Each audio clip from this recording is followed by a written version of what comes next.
नमस्कार दोस्तों।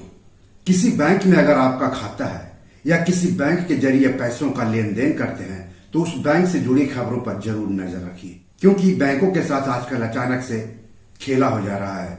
कभी भी किसी बैंक पर प्रतिबंध लगा दिया जा रहा है, कभी भी किसी बैंक का बैंकिंग लाइसेंस रद्द कर दिया जा रहा है।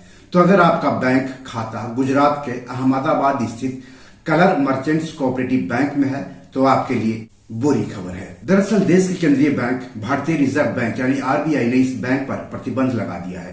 तो सवाल है कि इस प्रतिबंध का आपके लिए क्या मतलब है और आप जैसे इस बैंक के खाता धारक पर इसका क्या असर होगा। इस एपिसोड में हम पूरी बात आपको बताएंगे, लेकिन अगर आप चैनल के लिए नए हैं तो सब्सक्राइब कर लीजिए, वीडियो को ज्यादा से ज्यादा शेयर कीजिए ताकि ज्यादा से ज्यादा लोगों तक जानकारी पहुंचे। तो पहले खबर को विस्तार से जान लेते हैं। दोस्तों, आरबीआई ने गुजरात के अहमदाबाद स्थित कलर मर्चेंट्स कोऑपरेटिव बैंक पर 25 सितंबर 2023 के कारोबार की समाप्ति से फिलहाल अगले 6 महीने तक के लिए प्रतिबंध लगा दिया है। यानी बैंक अब पाबंदी के साथ कारोबार करेगा। बैंक की खराब वित्तीय स्थिति के कारण पाबंदी लगाई गई है। तो इस प्रतिबंध का क्या मतलब है, तो बैंक के लिए क्या मतलब है वो पहले जान लेते हैं।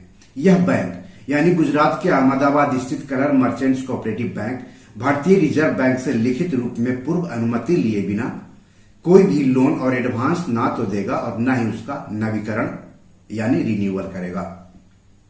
कोई निवेश नहीं करेगा। निधियां यानी फंड सुधार लेने और नई जमा राशियां यानी डिपॉजिट्स जैसे कि एफडी, आरडी, सेविंग्स डिपॉजिट स्वीकार करने सहित अपने ऊपर कोई भी देयता यानी लायबिलिटी नहीं लेगा। कोई भुगतान नहीं करेगा और ना ही भुगतान करने के लिए सहमत होगा, भले ही भुगतान उनकी देनदारियों और दायित्वों की चुकौती से या फिर किसी दूसरे काम से संबंधित क्यों न हो। कोई समझौता या इस तरह की कोई व्यवस्था नहीं करेगा।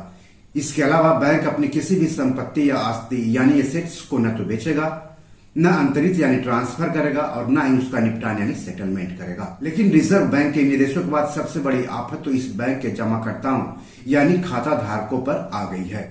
जमाकर्ता प्रतिबंध की तारीख से फिलहाल 6 महीने तक कुल शेष जमा राशि में से केवल 50,000 रुपये ही निकाल सकेंगे, भले ही बैंक में उनका कितना भी बचत खाता हो, एफडी या आरडी या चालू खाता या कोई और खाता हो, और उन खातों में कितना भी पैसा क्यों न जमा हो। फिलहाल अगले 6 महीने तक केवल 50,000 रुपये तक ही निकाल सकेंगे।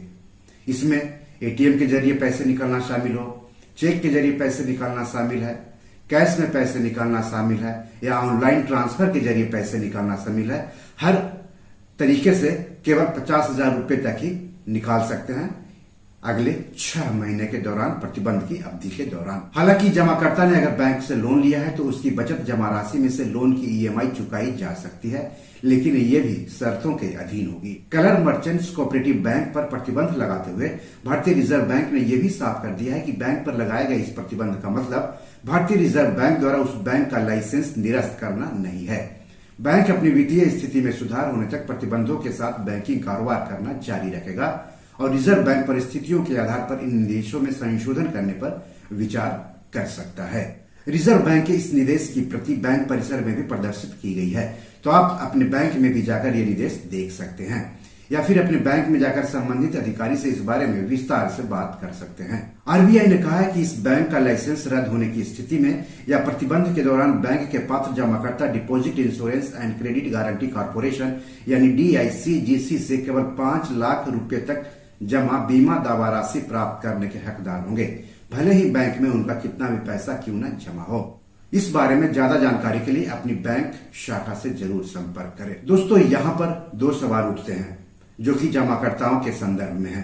पहला सवाल, अगर किसी ने प्रतिबंध लगने की तारीख के बाद का किसी को उस बैंक का चेक दिया होगा तो क्या होगा, या फिर उस बैंक से किसी के लोन की ईएमआई किसी दूसरे बैंक में अपने आप नियत तारीख को जाती होगी और वह तारीख प्रतिबंध की तारीख यानी 25 सितंबर 2023 के बाद की होगी तो क्या होगा। तो इन दोनों मामलों में ग्राहक को सतर्क रहना होगा।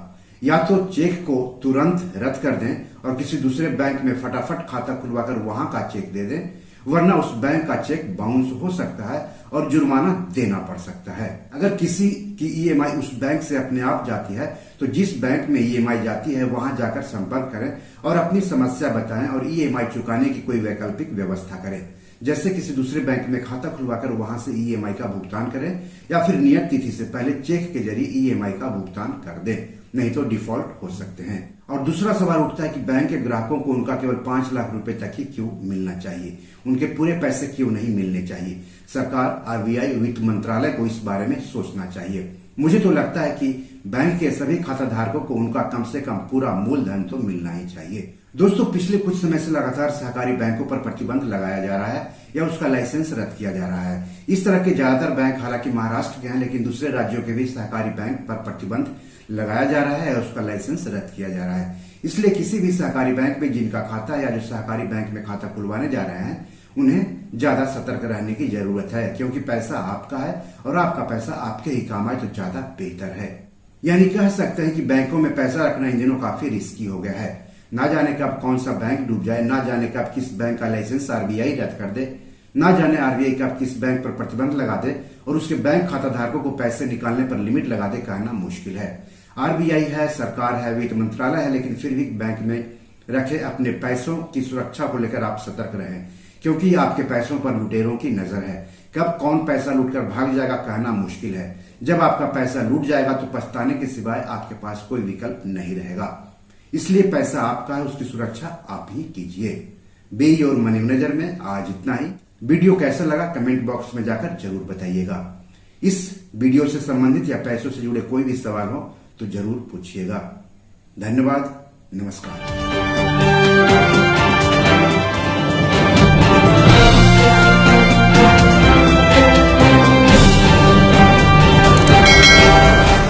दोस्तों, ये मेरी 7 किताब है जो कि amazon.com पर पब्लिश है। आप इसे डाउनलोड करके पढ़ सकते हैं।